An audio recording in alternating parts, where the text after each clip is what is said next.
নমস্কার, শ্রীময়ী হেসেলে আপনাদের সবাইকে স্বাগত। আজকের রেসিপি ইলিশ মাছের মাথা দিয়ে কচুর শাক। কচুর শাকটা আমি এখানে আগেই ছাড়িয়ে রেখেছিলাম। কচুর শাকটা আমি নুন দিয়ে প্রায় 7-8 মিনিট সিদ্ধ করে নেব। খুব একটা গলে না যায়, খুব গলে গেলে কিন্তু ভালো লাগবে না, একটু শক্ত থাকবে আর আবার একটু নরম নরমও থাকবে এরকম। এবার আমি এখানে নামিয়ে জলটা ভালো করে ছড়িয়ে নিয়েছি। তেলের মধ্যে আমি গরম করে ইলিশ মাছের মাথাগুলো নুন মাখিয়ে রেখেছিলাম, দিয়ে ভেজে নিলাম।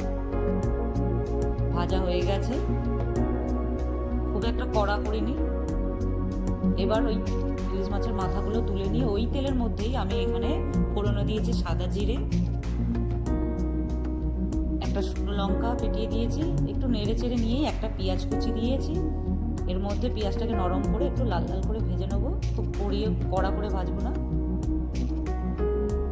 হালকা হালকা ভাজা হয়ে গেছে, এর মধ্যে আমি সেই কচুর শাকটা সিদ্ধ করে রাখা দিয়ে দিলাম। ভালো করে ঘাঁটতে হবে, কচুর শাক কিন্তু অনবরত, তলায়ও ধরে যাবে না। আর কচুর শাকটা যত আপনি নাড়াবেন তত কচুর শাকটা আরো ভালো হবে। ঘেটে গেছে কচুর শাকটা, এর মধ্যে আমি নুন দিয়ে দিলাম অল্প পরিমাণ, আগেই নুন দিয়ে সিদ্ধ করে নিয়েছি বলে। হলুদ দিলাম। এবার আমি আবারও ভালো করে নাড়িয়ে নিচ্ছি, খুব সুন্দর করে নাড়াতে হবে ইলিশ কচুর শাকটাকে। নাড়ানো হয়ে গেছে অনেকটা, এরপরে আমি আরেকটা কাঁচা লঙ্কা ফেটিয়ে দিয়ে দিলাম। ভালো করে নাড়ানোর পরে ইলিশ মাছ ভাজাটা আমি ওর মধ্যে দিয়ে দিচ্ছি।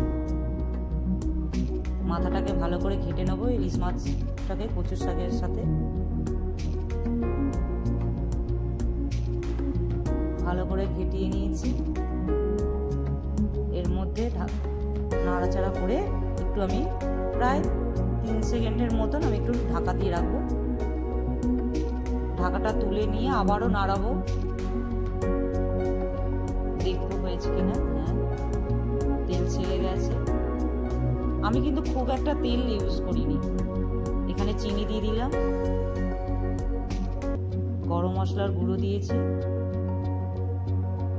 দিয়ে আবারও নাড়িয়ে নেবো ভালো করে মশলাটাকে। চিনি আর গরম মশলাটাকে দিয়ে আমার কচুর শাক রেডি হয়ে গেছে। আপনাদের যদি পছন্দ হয় একটা লাইক করবেন, একটা সাবস্ক্রাইবও করবেন।